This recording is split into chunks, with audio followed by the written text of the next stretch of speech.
আসসালামু আলাইকুম। আমার হাতে যে ফোনটি দেখতে পাচ্ছেন সেটা হচ্ছে Redmi Note 10। তো ফোনটা মূলত ফুল ডেড।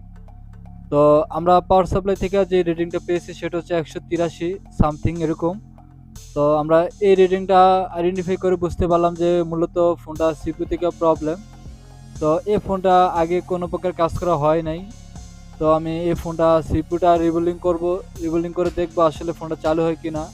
এই ভিডিওতে আপনাদেরকে দেখানোর চেষ্টা করব যে কিভাবে আমরা সিপিইউগুলো উঠিয়েছি এবং কত তাপমাত্রা রাখতেছি উঠানোর জন্য, এবং কিভাবে রিবোলিং করি, ব্ল্যাক পেস্ট রিমুভ করি এবং কিভাবে আইসিটা ইনস্টল করি। পুরো ভিডিওতে আপনাদেরকে দেখানোর চেষ্টা করব। তো ধৈর্য সহকারে পুরো ভিডিওতে দেখবেন, ইনশাআল্লাহ ভালো লাগবে। তো আমি ব্ল্যাক পেস্ট কাটিং করার জন্য আমরা হিটটা রাখতেছি 240 আর এয়ার রাখতেছি 2 এর ভিতরে। তো সিপিইউটা উঠানোর আগে আমি হালকা একটু পেস্ট দিয়ে নিতেছি। তো এখানে আমি হিটটা রাখতেছি 360 এবং এয়ার রাখতেছি 2 এর ভিতরে। অবশ্যই আপনি কিছুক্ষণ অপেক্ষা করতে হবে, তারপর সিপিইউটা হালকা করে টান দিয়ে উঠাতে হবে। যে প্রথম অবস্থায় হিট দিয়ে টানাটানি করলে অবশ্যই লেয়ারগুলো ছিঁড়ে ছিঁড়ে যাবে। তো আমরা অধিকাংশ ফোন পাই, যারা নতুন টেকনিশিয়ান ভাই আছেন তারা সিপিইউর কাজ করতে গেলে নিচ থেকে পিনগুলো উঠিয়ে ফেলেন এবং আইসি থেকে পিনগুলো ছিঁড়ে ফেলেন। অবশ্যই তার জন্য সতর্কতা থাকবেন। দেখতেই পাচ্ছেন আলহামদুলিল্লাহ প্রত্যেকটা লাইন একুরেটভাবে উঠে গেছে, কোনো প্রকার ড্যামেজ হয় নাই। তো এখন আমি ভালো করে ক্লিনিং করে সোল্ডারে কুইক দিয়ে একবারে পরিষ্কার করে আইসিটা রিবোলিং করবো। তো ধৈর্য করে ভিডিওটি দেখতে থাকেন, ইনশাল্লাহ ভালো লাগবে।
তো এখানে আমি রিবল করার জন্য যে পেস্ট ইউজ করতেছি মেকানিকের 183°C, এই পেস্টটা খুবই ভালো, আপনারা ইউজ করে দেখতে পারেন।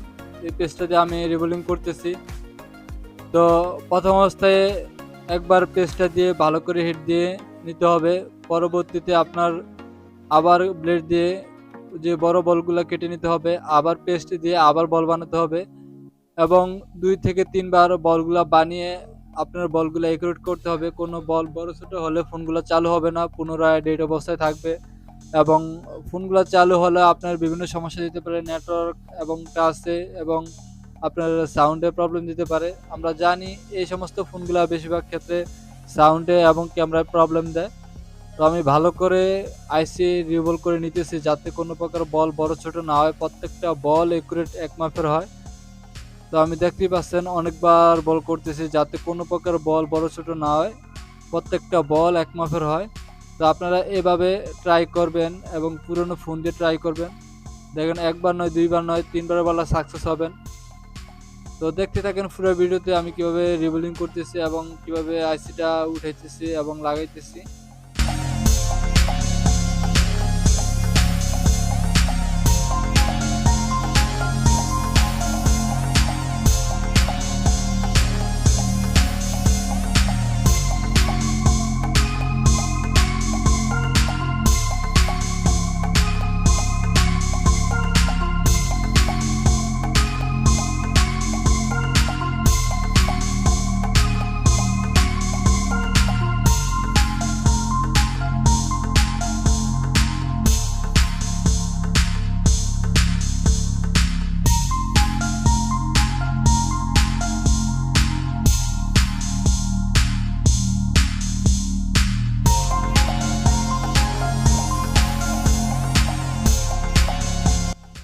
তো এখন সিপিইউটা প্রপারলি লেগে গেছে, এখন ভালো করে মাদারবোর্ডটা ঠান্ডা করে নিব এবং ক্লিনিং করে নিব। তো আমি ভিডিওর স্পিডটা বাড়িয়ে দিছি যাতে অল্প সময়ের ভিতরে আপনাদেরকে কাজগুলো দেখানো যায়। তো এখন আমি চেক দিব যে ফোনটা চালু হয় কিনা। তো মাদারবোর্ডটা প্রথম অবস্থায় লাগিয়ে আপনি চার্জে লাগাবেন, যে চার্জের লোগোটা আসে কিনা ওইটা আগে দেখবেন, পরবর্তীতে ফোনগুলো চালু করার চেষ্টা করবেন। তো এখন আমি চার্জে লাগিয়ে দেখতেছি আসলে ফোনটা চালু হয় কিনা। আলহামদুলিল্লাহ ফোনটা চালু হয়েছে। এখন ফোনটা পুরোপুরি চালু হয় কিনা আপনাদেরকে দেখানোর চেষ্টা করব। তো একটু অপেক্ষা করেন ফোনটা চালু হোক।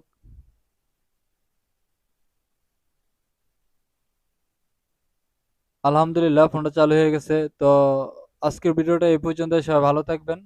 আর এখানে অবশ্যই থার্মাল পেস্ট দিয়ে নেবেন যাতে সিপুটা অতিরিক্ত গরম হলে তাপমাত্রাটা শুষে নেয়। তো আজকের ভিডিওটা এই পর্যন্ত, সবাই ভালো থাকবেন।